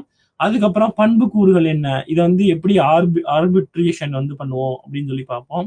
அதுக்கப்புறம் வந்து என்னன்னா, நம்ம அ இ அ அ சிக்னேச்சர் சிக்னேச்சருக்கும் நம்ம வந்து டிஜிட்டல் சிக்னேச்சருக்கும் என்ன அ வேறுபாடு? அதுக்கப்புறம் வந்து என்னன்னா, சான்றிதழ் அளிக்கும் இவங்க வந்து எப்படி வந்து ஒழுங்குமுறை வந்து இருக்கு. அந்த அதிகாரிகளுடைய ஒழுங்குமுறைகள் என்னென்ன? அவங்களுடைய விதிகள் என்ன? அத வந்து பார்ப்போம். அதுக்கப்புறம் டிஜிட்டல் சான்றிதழ்கள் வந்து என்னென்னலாம் வகைப்படும்? எப்படி வந்து குடுக்கறது? அத பத்தி பார்ப்போம். அதுக்கப்புறம் சப்ஸ்கிரைபர் வந்து எப்படி வந்து சந்தாதாரர்களுடைய கடமைகள் என்ன? அதுக்கப்புறம் எப்படி வந்து தண்டனைகள வந்து நிறைவேற்றுறாங்க? இந்த டிஜிட்டல் பரிவர்த்தனை இல்லன்னா சைபர் கிரைம்ல வந்து வரக்கூடிய இந்த பிரச்சனைகள்ல. அதுக்கப்புறம் டிஜிட்டல் சிக்னேச்சர் நடைமுறை என்ன? அத பத்தி பார்ப்போம். அதுக்கப்புறம் வந்து ட்ரிபியூனல் தீர்ப்பாயம் வந்து என்ன வந்து மேல்முறையீடு தீர்ப்பாயம் என்ன சொல்லுது? அதுக்கப்புறம் வந்து என்னன்னா, குற்றங்கள் என்னென்னலாம் சைபர் குற்றங்கள் இருக்கு? அதுக்கப்புறம் மின் கையொப்பம்னா என்ன? டிஜிட்டல் கையொப்பம்னா என்ன? அதுக்கப்புறம் குறியாக்கம்னா என்ன? இது மாதிரி வந்து நம்ம வந்து பார்க்க போறோம். இதுல நம்ம பார்க்க போறது என்ன அப்டின்னா, நம்ம தகவல் தொழில்நுட்ப சட்டம்னா எப்ப உருவாச்சு அப்டின்னா, அது வந்து அந்த மசோதா வந்து 1998 1998ஆம் ஆண்டு வந்து என்ன பண்ணாங்க அப்டின்னா, அத வந்து வரையறுக்கப்பட்டு, அதுக்கப்புறம் வந்து நிறைவேற்றப்பட்டது வந்து அக்டோபர் 17, 2000 இந்த வருடத்துல தான் வந்து என்னன்னா, தகவல் தொழில்நுட்ப மசோதா வந்து நிறைவேற்றம் செஞ்சாங்க. இது வந்து என்ன சொல்லுவாங்க அப்டின்னா, ஐடி சட்டம் 2000 அப்டின்னு சொல்லி சொல்லுவாங்க. இந்த இதுல வந்து சில திருத்தங்கள் வந்து கொண்டு வந்தாங்க. அந்த திருத்தங்கள் எப்ப கொண்டு வந்தாங்க அப்டின்னா, 2008ல வந்து இந்த திருத்தங்கள் வந்து கொண்டு வந்தாங்க. அது வந்து எப்ப நிறைவேற்றப்பட்டது? ஜனாதிபதியிடம் ஒப்புதல் எப்ப பெறப்பட்டது அப்படின்னு பார்க்கும்போது, பிப்ரவரி 5, 2009 அப்ப பெறப்பெற்றது. அப்புறம் டிஜிட்டல் கையொப்பம்னா என்ன? குறியாக்கம்னா என்னன்னு பார்க்க போறோம். இதுல டிஜிட்டல் கையொப்பம் அப்படின்றது என்ன அப்படின்னா, டிஜிட்டல் சிக்னேச்சர் அப்படின்னு சொல்லி சொல்லுவாங்க.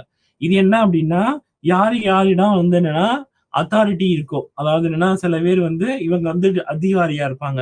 அவங்களலாம் நம்ம என்ன பண்ணுவோம் அப்படின்னா, டிஜிட்டல் கையொப்பம் வந்து வாங்குவோம். அத வந்து என்ன பண்ணுவோம்னா, ஹேஷா வந்து மாத்துவோம். ஹேஷா வந்து கன்வெர்ட் பண்ணிருவோம். அந்த அல்காரிதம் உதவியோட கன்வெர்ட் பண்ணிருவோம். இந்த ஹேஷ் முடிவு வந்து என்ன இருக்கும் அப்படின்னா ஒரு என்கிரிப்டட் ஃபார்மெட்ல இருக்கும். என்கிரிப்டட்ன்றது என்ன அப்படின்னா அது வந்து என்னன்னா குறியாக்க வடிவமா இருக்கும். ஸோ இதை தான் நம்ம என்ன சொல்லுவோம்னா டிஜிட்டல் சிக்னேச்சர்னு சொல்றோம். ஸோ முதல்ல என்ன பண்றோம் அப்படின்னா நம்ம வந்து இருக்கிற டேட்டாவை எடுத்துக்கிறோம். அந்த டேட்டாவை வந்து என்ன பண்றோம்னா ஒரு ஹேஷ் அல்காரிதத்துல வச்சு நம்ம என்ன பண்றோம்னா ஒரு ஹேஷ் அவுட்கமா கொண்டு வர்றோம். அது வந்து என்ன மாதிரி இருக்கும் அப்படின்னா ஒரு குறியாக்க இதா வந்து இருக்கும். ஸோ இதுக்கு பேர் என்னன்னா டிஜிட்டல் சிக்னேச்சர். இதை வந்து என்னன்னா நம்ம வந்து ரிசீவர் சைடு வந்து என்னன்னா இது வந்து பதிவிறக்கம் பண்ணுவோம். பதிவிறக்கம் பண்ணிட்டு நம்ம வந்து திருப்பி வந்து என்னன்னா அந்த குறியீடை வந்து நம்ம வந்து மறு குறியீடு கொடுக்கும்போது அந்த முதல்ல இருந்த தகவல் வந்து நம்மளுக்கு கிடைக்கப்பெறும். ஸோ இந்த முறைக்கு பேர் தான் என்ன அப்படின்னா டிஜிட்டல் சிக்னேச்சர் அப்படின்னு சொல்லுவோம். இதை வந்து என்கிரிப்ஷன் அப்படின்னு சொல்லுவாங்க, குறியாக்கம்னு சொல்லுவாங்க. இப்ப நம்ம வந்து முதல்ல வந்து இவர் தான் அந்த டேட்டாவை வந்து கொடுக்குறாரு. இவர் வந்து என்னன்னா தகவலை வந்து கொடுக்குறாரு. இந்த தகவலை என்ன பண்ண போறாரு அப்படின்னா இந்த ஹேஷ் அல்காரிதத்தை கொடுக்குறாரு. இந்த ஹேஷ் அல்காரிதம் வந்து அது வந்து வேற ஒரு குறியீடா வந்து மாத்தி விடுது. இங்க பாத்தீங்கன்னா கீழே ஹலோ அப்படின்னு சொல்லிட்டு இருக்கும். இந்த ஹலோ வந்து என்னவா மாறிடுது அப்படின்னா பெர்சன்டேஜ், டாலரு இது மாதிரி. ஸோ இது வந்து என்னன்னா ஏதாவது ஒரு ஹேக்கர் வந்து இதை வந்து வாசிக்கும் பொழுது அவங்களால இதை புரிந்து கொள்ள முடியாது. ஸோ இந்த பெர்சன்டேஜுக்கு பதிலாக என்ன வரும், டாலருக்கு பதிலாக என்ன வரும், இது மாதிரி அவங்களுக்கு வந்து தெரியாது. அப்ப வந்து இதுக்கு பேர் என்னன்னா குறியாக்கம் அப்படின்னு சொல்லி சொல்றோம். இப்ப இந்த குறியாக்கத்தை வந்து என்ன பண்ணுவாங்க அப்படின்னா திரும்பியும் வந்துன்னா இது முதல்ல இருந்த வடிவத்துக்கு கொண்டு வர்றதுக்காக என்ன பண்ணுவாங்க அப்படின்னா திரும்பியும் இது வந்து பண்ணுவாங்க. அப்படி பண்ணும்போது என்ன ஆகும் அப்படின்னா முதல்ல இருந்தா அந்த ஹலோவே வந்து வந்துருது. ஸோ இது யூஸ் பண்ணக்கூடியது என்ன அப்படின்னா private password and public password, இது மாதிரி 2 இது இருக்கு. ஸோ இந்த பிரைவேட் பாஸ்வேர்டு வந்து ஷேர்டு ஒன்று, சீக்ரெட் ஒன்று, அதே மாதிரி பப்ளிக் பாஸ்வேர்டு வந்து ஷேர்டு ஒன். இதுக்கு பேர், இந்த நடைமுறைக்கு பேர் வந்து என்ன அப்படின்னா டிஜிட்டல் சிக்னேச்சர். இது வந்து பப்ளிக் கீ என்கிரிப்ஷன் அப்படின்னு சொல்லுவாங்க. பப்ளிக் கீ என்கிரிப்ஷன் அப்படின்னு சொல்லுவாங்க. ஸோ இப்போ வந்து அட்ரிபியூஷன் அப்படின்றது என்ன அப்படின்னா இப்போ ஒரு தகவல் வந்து இணையதளத்துல வருது. அப்ப இந்த தகவல் வந்து உண்மைதானா அப்படின்னு நம்ம கண்டறியணும். அந்த எந்த ஒரு தகவலா இருந்தாலும் அப்படியே நம்ம வந்து அதை வந்து நம்பி விடக்கூடாது. ஸோ அதை என்ன பண்ணணும், அதை வந்து நம்ம வந்து யாரிடமிருந்து வந்தது, ஸோ இந்த மாதிரி யாரிடமிருந்து வந்ததுன்னு கண்டுபிடிச்சோம் அப்படின்னா அதுக்கு பேர் வந்து அட்ரிபியூஷன். ஸோ இப்போ வந்து இது மூலமா நம்ம என்ன பண்ணலாம் அப்படின்னா அது வந்து உண்மையான தகவலா இல்லை பொய்யான தகவலா அப்படின்னு சொல்லி நம்ம கண்டறியலாம். ஸோ அதுக்காக நம்ம பயன்படுத்துறது தான் என்னது அட்ரிபியூஷன். அதுக்கப்புறம் என்னன்னா மின்னணு இது வந்து பதிவுல வந்து என்னன்னா எப்படி வந்து ஒப்புதல் பெறுது அப்படின்னு சொல்லி பார்க்கும்போது ஸோ இப்ப நம்ம வந்து இது வந்து ஆத்தன்டிகேஷன் அப்படின்னு சொல்லுவாங்க. ஆத்தன்டிகேஷன் அப்படின்றது ஒப்புகை செய்தி.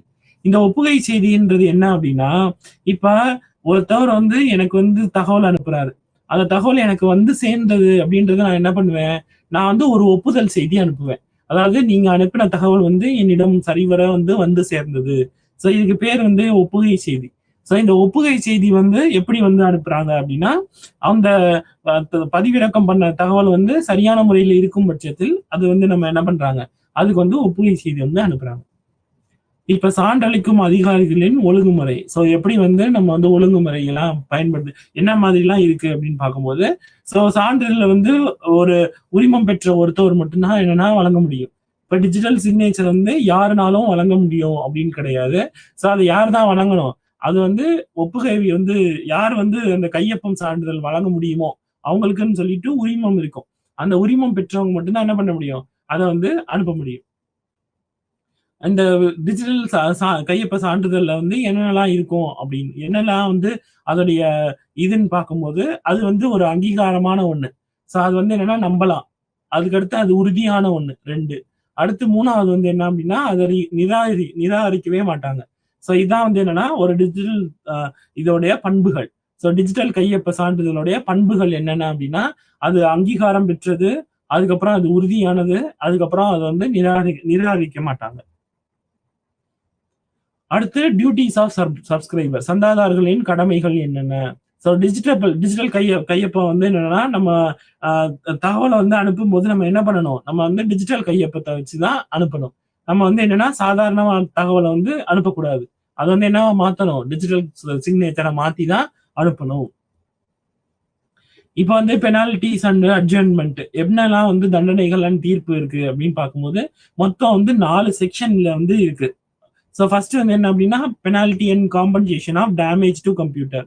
ஸோ இப்போ ஒரு கம்ப்யூட்டர்ல ஒரு கணினியில வந்து என்னன்னா ஏதாவது ஒரு டேமேஜ். ஸோ டேமேஜ்னா அது வந்து பிசிக்கல் டேமேஜ் கிடையாது.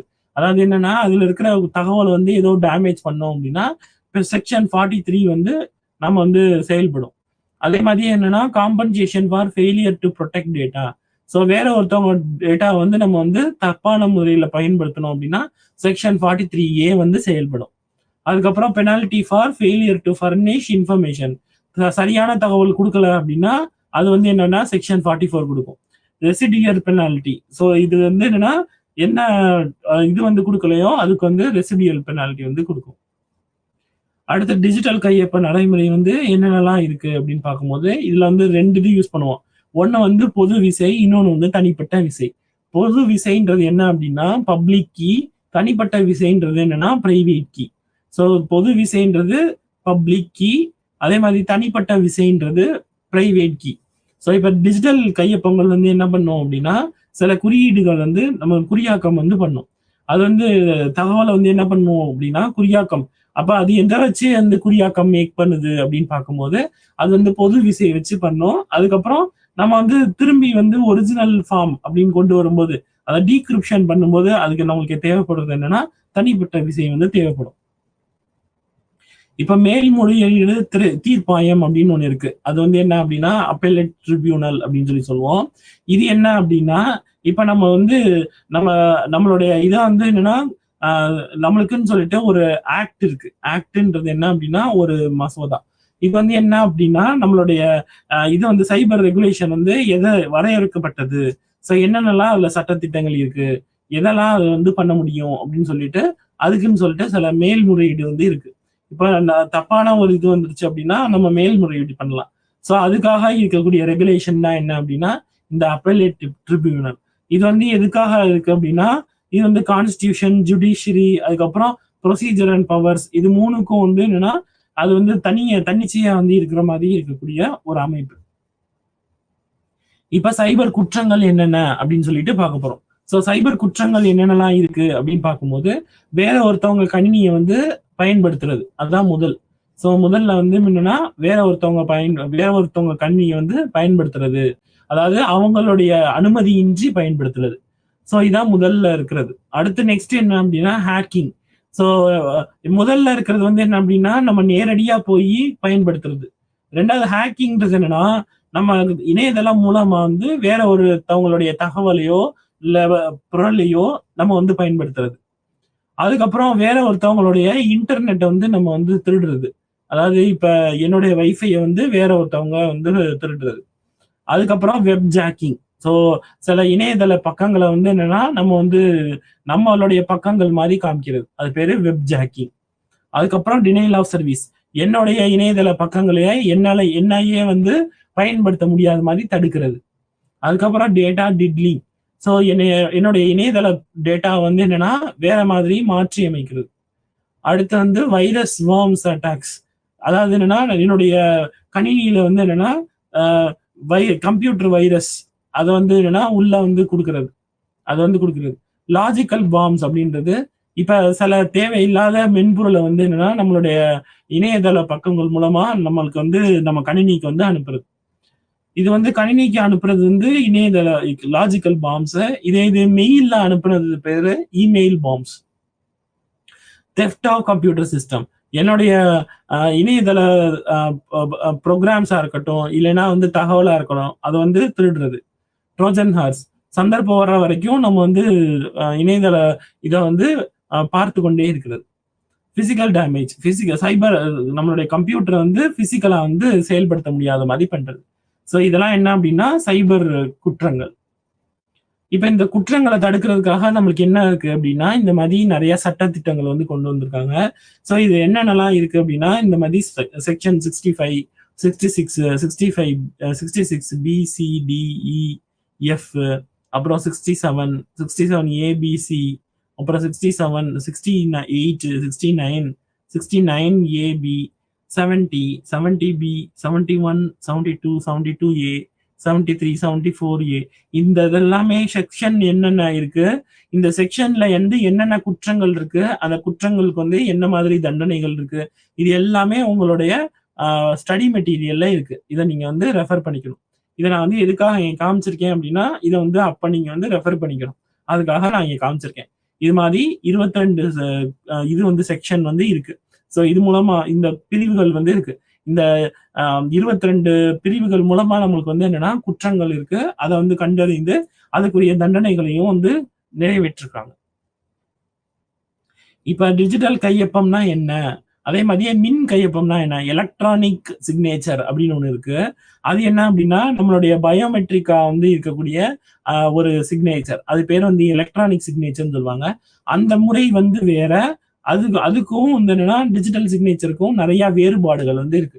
ஸோ இதுல வந்து என்னன்னா மின் கையொப்பம்ன்றது என்ன அப்படின்னா நம்ம வந்து இது மூலமா நம்ம எலக்ட்ரானிக் இது மூலமா பயன்படுத்துறது பேர் என்னன்னா மின் கையொப்பம். இதே இது வந்து என்னன்னா நம்ம வந்து என்கிரிப்ட் பண்ணி குறியாக்கம் பண்ணி நம்ம வந்து பண்றது பேர் என்ன அப்படின்னா டிஜிட்டல் கையொப்பம் அப்படின்னு சொல்லி சொல்லுவோம். இப்ப நம்ம என்ன பார்க்க போறோம் அப்படின்னா குறியாக்கம்னா என்ன அப்படின்னு சொல்லி பார்க்க போறோம். ஸோ குறியாக்கம் அப்படின்றது என்ன அப்படின்னா நம்மளுடைய இணையதள பக்கங்கள் இருக்கு. அந்த இணையதள பக்கமோ இல்லைன்னா என்னோட தகவல் இருக்கு. அந்த தகவல் வந்து நான் என்ன பண்ண போறேன் அப்படின்னா கிரிப்டோகிராஃபி பண்ண போறேன். ஸோ அது வந்து கிரிப்டோகிராஃபி உதவியோட நம்ம என்ன பண்ண போறேன் அப்படின்னா நான் வந்து வேற ஒரு தான் வந்து கன்வெர்ட் பண்ணுவேன். ஸோ அதுக்கு பேர் என்ன அப்படின்னா நம்ம வந்து குறியாக்கம் அப்படின்னு சொல்லி சொல்லுவோம். இதுக்கு வந்து நமக்கு என்ன தேவை அப்படின்னா விசை வந்து தேவை. ஒண்ணு வந்து பொது விசை, இன்னொன்னு வந்து என்னன்னா தனி விசை. ஸோ அதாவது பொது விசைன்றது என்ன அப்படின்னா பப்ளிக் கீ அப்படின்னு சொல்லி சொல்லுவோம். அதே மாதிரியே தனி விசைன்றது என்ன அப்படின்னா பிரைவேட் கீ அப்படின்னு சொல்லுவோம். இந்த பொது விசை தனி விசை பயன்படுத்தி நம்ம என்ன பண்ண போறோம் அப்படின்னா நான் வந்து என்கிரிப்ஷன் வந்து பண்ண போறேன். நான் வந்து என்னன்னா குறியாக்கம் வந்து பண்ண போறேன். இப்ப நான் வந்து டேட்டா வந்து குறியாக்கம் பண்றதுக்கு பயன்படுத்துற அதே விசைய வந்து நான் வந்து என்ன டீக்ரிப்ட் பண்ணும்போதும் பயன்படுத்தினேன் அப்படின்னா அதுக்கு பேர் வந்து சமச்சீர் குறியாக்கம். சமச்சீர் குறியாக்கம்னா எந்த விசையை பயன்படுத்துறோமோ அதே விசையை மறுபடியும் பயன்படுத்துறது.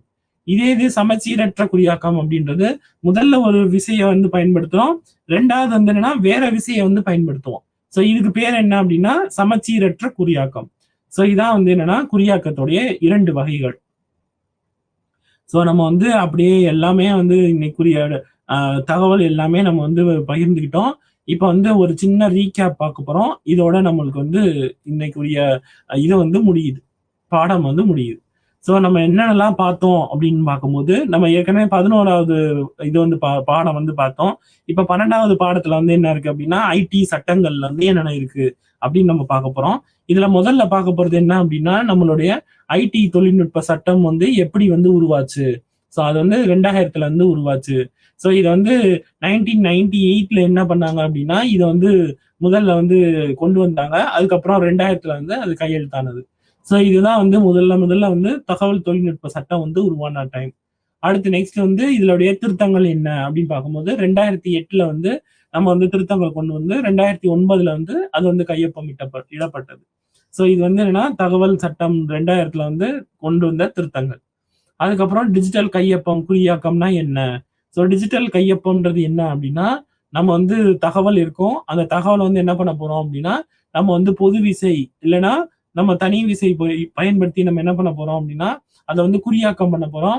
அதுக்கப்புறம் அதை வந்து நம்ம வந்து இணையதளத்துல வந்து பகிர்வோம். அதுக்கப்புறம் வந்து என்னன்னா திருப்பியும் வந்து மறு குறியாக்கம் பண்ணும்போது அது வந்து என்ன ஆகும் அப்படின்னா முதல்ல இருந்த மாதிரியே வந்து வந்துவிடும்.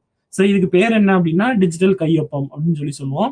இந்த டிஜிட்டல் கையொப்பத்துல வந்து என்ன பயன்படுத்தணும் அப்படின்னா நம்ம குறியாக்கம் வந்து பயன்படுத்தணும். இப்போ பண்பு கூறுனா என்ன அப்படின்னு பார்க்க போறோம். ஸோ அட்ரிபியூஷன் அப்படின்னு சொல்லி சொல்லுவோம். இப்போ ஒரு தகவல் வந்து இணையதளத்துல இருக்கு அப்படின்னா அந்த தகவல் வந்து யாரிடம் இருந்து வந்தது, எப்ப இருந்து வந்தது, ஸோ இதை கண்டுபிடிக்கிறது பேர் தான் என்ன அப்படின்னா நம்ம அட்ரிபியூஷன் அப்படின்னு சொல்லி சொல்லுவோம். அப்புறம் ஆத்தென்டிகேஷன் சொல்லுவோம். அது பேர் என்ன அப்படின்னா ஒப்புதல் செய்தி. ஸோ இது என்ன அப்படின்னா நம்மளுக்கு வந்து ஒரு தகவல் வருது, அந்த தகவல் வந்து சேர்ந்தது அப்படின்றது அந்த யார் அனுப்புனாங்களோ அந்த அனுப்புனருக்கு தெரியாது. அந்த அனுப்புனருக்கு வந்து நம்ம தெரிவிக்கிறதுக்காக நம்ம என்ன செய்வோம் அப்படின்னா நம்ம வந்து ஒரு இதை வந்து ஒரு செய்தியை வந்து அனுப்புவோம். அந்த இதுக்கு பேர் என்ன அப்படின்னா ஒப்புதல் செய்தி. அதுக்கு பேர் தான் என்ன அப்படின்னா ஆத்தென்டிகேஷன் அப்படின்னு சொல்லி சொல்லுவோம். ஸோ இந்த ஆத்தென்டிகேஷனை வந்து நம்ம வந்து அனுப்பணும். அடுத்து நெக்ஸ்ட் வந்து சான்றிதழ் அளிக்கும் ஒழுங்குமுறை.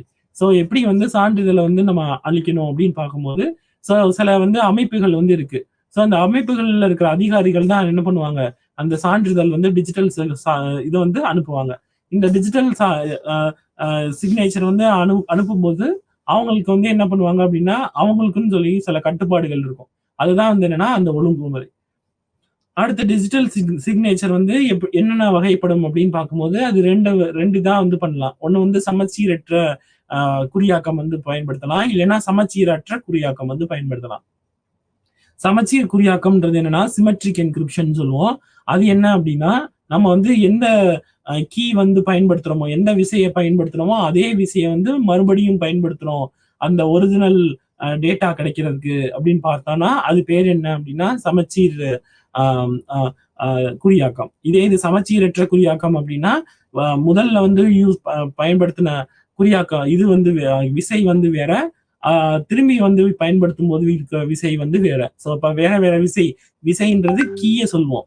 ஸோ முதல்ல யூஸ் பண்ண கீ வந்து பப்ளிக் கீ, ரெண்டாவது யூஸ் பண்ணது வந்து public key, private key use பண்ணோம் அப்படின்னா அதுக்கு பேர் என்ன அப்படின்னா அதுக்கு பேர் வந்து சிமெட்ரிக் என்கிரிப்ஷன். அதே மாதிரி அசிமெட்ரிக் என்கிரிப்ஷன்.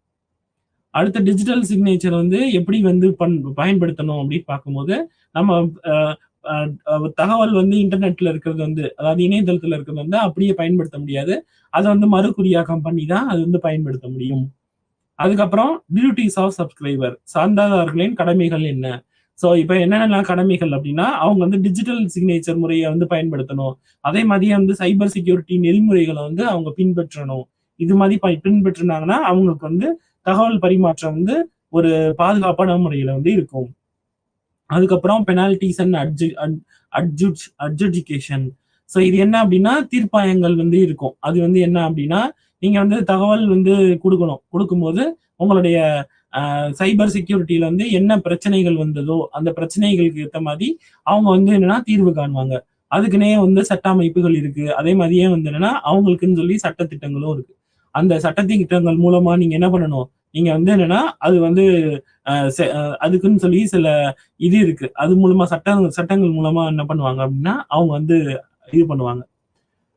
அடுத்து டிஜிட்டல் கையொப்பம் பண்ணக்கூடிய வேலை நடைமுறை வந்து என்ன, அது வந்து எப்படி வந்து செயல்படுத்துறது அப்படின்னு சொல்லி பார்க்கிறோம். இப்ப ஏற்கனவே வந்து வந்த சட்டத்திட்டங்களுடைய இதுக்கு வந்து நம்ம வந்து மறுபடியும் மேல்முறையீடு பண்றது வந்து எப்படி பண்ணணும். அதே மாதிரியே சைபர் குற்றங்கள் வந்து என்னென்ன, ஸோ அதுல பார்க்கும்போது மொத்தம் வந்து என்னென்ன குற்றங்கள் இருக்கு, வேற ஒருத்தவங்களுடைய கண்ணியை வந்து நம்ம பயன்படுத்துறது குற்றம். அதே மாதிரியே ஹேக்கிங், அதாவது சாஃப்ட்வேர் மூலமா நம்ம பண்ணக்கூடிய இது வந்து குற்றம். அதுக்கப்புறம் வந்து வைரஸ்கள் வந்து பரப்புறது வந்து குற்றம். அதுக்கப்புறம் வந்து லாஜிக்கல் பாம்ஸ், அதாவது ஒரு கணினி வந்து செயல்திறனை வந்து குறைக்க மாதிரி பண்றது. அதே மாதிரி இமெயில் பாம்ஸ்.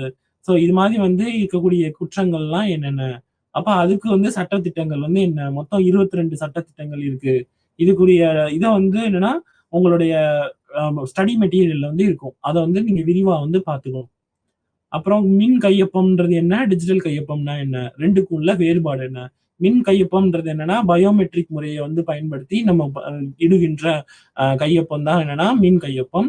டிஜிட்டல் கையொப்பம்ன்றது என்னன்னா குறியாக்கம் பண்ணி அது மாதிரி இருக்கிற டேட்டா வந்து வேற விதமா வந்து அனுப்புறது பேர் என்னன்னா டிஜிட்டல் கையொப்பம். ஸோ அதுவும் வேற வேற. அதே மாதிரி குறியாக்கம்ன்றது என்ன, என்கிரிப்ஷன் அப்படின்னு சொல்லி சொல்லுவோம். இந்த கிரிப்டோகிராஃபிக் மெத்தடாலஜி அப்படின்னு சொல்லி சொல்லுவோம். இது மூலமா நம்ம பண்ணக்கூடியது வந்து என்ன அப்படின்னா குறியாக்கம். ஸோ இன்னைக்கு வந்து பாடம் வந்து நீங்க புரிஞ்சிருப்பீங்கன்னு நினைக்கிறேன். நம்ம வந்து இன்னைக்கு என்ன பார்த்தோம் அப்படின்னா, நம்ம வந்து கணினி பாதுகாப்பு வந்து எப்படி பண்றதுன்னு பார்த்தோம். அதே மாதிரியே வந்து அதோடைய சட்டத்திட்டங்கள் என்னென்ன இருக்கு அப்படின்னு பார்த்தோம். நன்றி.